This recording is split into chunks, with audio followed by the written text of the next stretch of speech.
some new reporting on Democrats' ambition to retake Congress in the upcoming and very hard-fought midterm elections. So let's go live now to CBS News political reporter Hunter Woodall breaking all this down. Hunter, you're focusing on 5 traditionally GOP districts across the nation that are now real estate for Democrats. What are you seeing by way of strategy?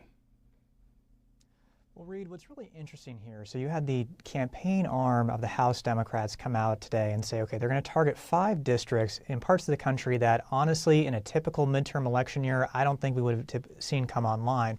What's notable, these are parts of the country that are redder. These are parts of the country with Republican members of Congress. The Democrats are now thinking they might be able to flip. Now, when you look at this map and when I look at it and analyze the numbers, these are tough races, and these are not likely to be these races that traditionally would come online for Democrats. We're talking here a race in Colorado, a race in South Carolina, a race in Virginia, a race in Minnesota, and a race in Montana. These are these contests that, Democrats are hoping that they can expand the map. And when you look at these kinds of seats, the idea is if these races turn out being competitive after not being so competitive in recent years, that may spell a sort of Democratic blue wave. And right now, Democrats are hoping that, but they're still waiting to see if the numbers can prove that out.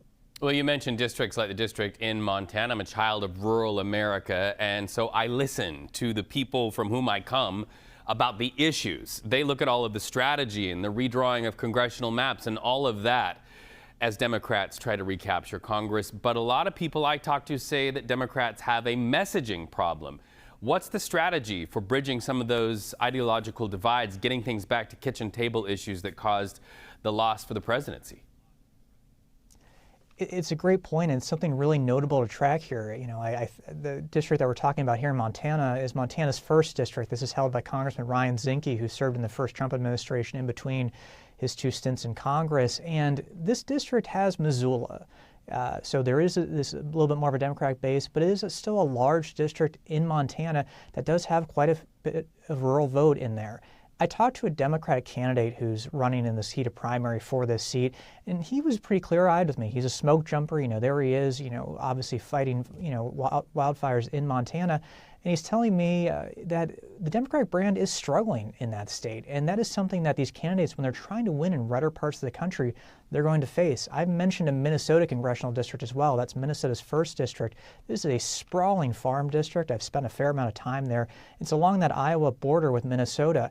Used to have Democrats representing it fairly regularly, including Tim Walz, the state's governor and the VP nominee for Democrats in 2024. Since 2018, it's been held by two Republican members of Congress. And that's interesting because this is a part of the country that you think Democrats need to win back if they really are going to make gains with those rural voters, those farm voters, who they've fallen away with in recent cycles, especially since the 2016 election, Reed. Hunter Woodall, thank you so much. Fascinating as we look towards the